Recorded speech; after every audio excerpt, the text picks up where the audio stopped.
What up, y'all? It's the Rainy Storm checking in for the Moon Sign series. I am your cosmic rootwork astrologist specializing in karmic and evolutionary astrology. So if you would like to book a personal reading with me, you could definitely hit me up at the links below. I am at this point in time taking my readings for a tip and donation base, and you can also barter and trade. So if you want to check that out, I have my courses available, podcasts, and also memberships. Like I said, all that information below, and let's just go ahead and hop right into it. Moon in the second house. So when we look at the moon in general, what does that actually mean for those of y'all that are checking in for the first time? So when we look at the moon, we look at the state of our internal self, our internal emotions. This is the energy that you probably resonated with the most, especially as a child, our inner child energy, our inner child wounds. This is also where you see, because moon talks a lot about our past lives, so you can see the moon in connection to your ancestral lineage and bloodline, as well as nostalgia and memory, and as well as relationship to your mother in general. So that's what we look at when we see the moon.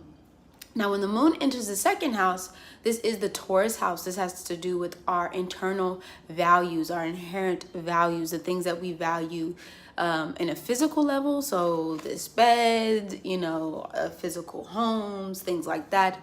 And also this has to do with your actual self-worth and your values that you feel internally.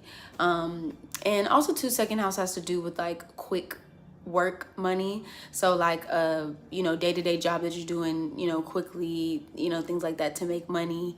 This is where you can see second house. I would even say second house definitely has to do with more so like I want to say passive income, I want to say passive income, like making a product and then, selling it, things like that. But then I kind of want to compare it to the 10th house, but that's more like long term. I mean, I guess it's just quick money, quick, easy money, day to day, things that you're doing to make it. So when it comes to second house is where we talk about like, your emotional security a lot of times is connected to your wealth and your finances. So a lot of times you'll see, for example, moon in the second house, people, when their finances are low, their mood can be kind of off, or, if they're not really taking care of their material things around them. And it usually signifies some type of health, probably like some type of health issue, specifically emotionally, just having to deal with maybe, a lack mentality, or feeling like you're not worth enough or don't have enough. And you definitely want to see what's aspecting your moon in this particular, if there's any like hard squares. And even sometimes if you do have like even sextiles, depending on what sign it is, you can experience this too. So like I said, you always want to check on your chart to see exactly what it's connected to. You definitely sometimes, especially because this is the moon here, a lot of times you can, because the moon can be nurturing, it can be giving. Sometimes you might put your needs to the side for other people. You might give a little bit more than you receive with the moon here. So sometimes it can be hard to like set specific boundaries, especially when it comes to people. Like this moon in the second house sometimes is the type of energy that will like literally give their shirt off their back, and they have like when they don't have anything, like they're always looking out, like I said, to people in need. And this is where you see people who will, if they don't have the funds and things like that, that they'll cook the good meal for someone. If they don't, they'll give money if they can. They're very hospitable, so just showing hospitality to certain people. Now second house also too, even though we look to fourth house as residency or residential spaces and things, it is connected because it is Taurus to real estate. So this is where you can see somebody who might own homes or property, somebody who might be invested in a home. I actually happen to know somebody who has moon here that actually owns property and has a hostel.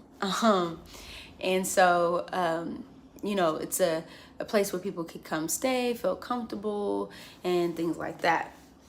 putting your emotional comforts and physical things. So sometimes moon here, you can see somebody who might spend money to feel better about their emotional. So this is where you can see emotional spenders, people who spend their money on things, or this is where you can see somebody who spends their money, getting Uber Eats every night, to feel comfortable, which is nothing wrong with that.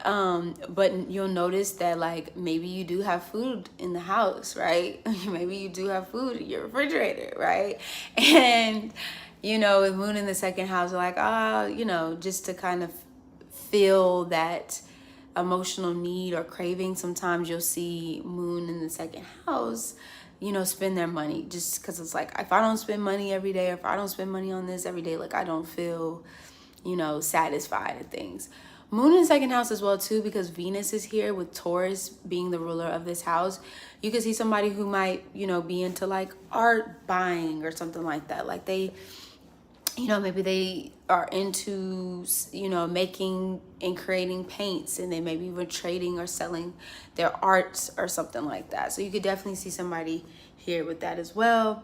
Antiques is definitely something here specific, like owning not quantity things, but things that are of quality. So you buy something and it lasts like 20-30 years plus, you feel me? Like whatever, for example, if you have a property, like this, a property, maybe like you have like an old school property that's made either out of brick or stone or something like that, instead of getting like a quick fix home, like, you know what I'm saying? Like you put time and effort into the things that you're building. And because moon wants to feel comfortable wherever it's at, the quality of the things that you have around you are really what makes your emotions thrive with the moon being here. You also too, like I said, helping others, or you can also, if you aren't helping others with money, you can also be getting some way, shape, or form financially supported in some way. Maybe by a friend, maybe by, somebody who's emotionally close to you. You can also see somebody with the moon here of just getting like some type of financial support, or maybe you can even get inheritances here, even though I know inheritance is really 8th house. People can like, just randomly give you like maybe like I don't know why I wanted to say sympathetic things, or just intimate things. Like maybe that somebody had like an old couch that they used to have before, or something like that. They're like, hey, I'm about to move, don't really want this couch, but do you want the couch, whatever. And then also too, like I said, caretaking, hospitality, nursing, things around this nature where you're caring for people, and maybe more so like in a financial way, is what you'll see here with moon in the second house. So that is what I have for moon in the second house. We're going to be moving into moon in the 3rd house, and then moon in the 4th house to close this series. Like I said, we'll be covering the moon for the month of January, and then we'll move into Mercury through the houses. So y'all make sure y'all check those links out below. Make sure you like, share, and subscribe, and also comment down below. I would love to hear y'all's feedback, and I'll see y'all on the next video. You already know what it is. It's a Rainy Stone checking in, checking out without a doubt. Deuces.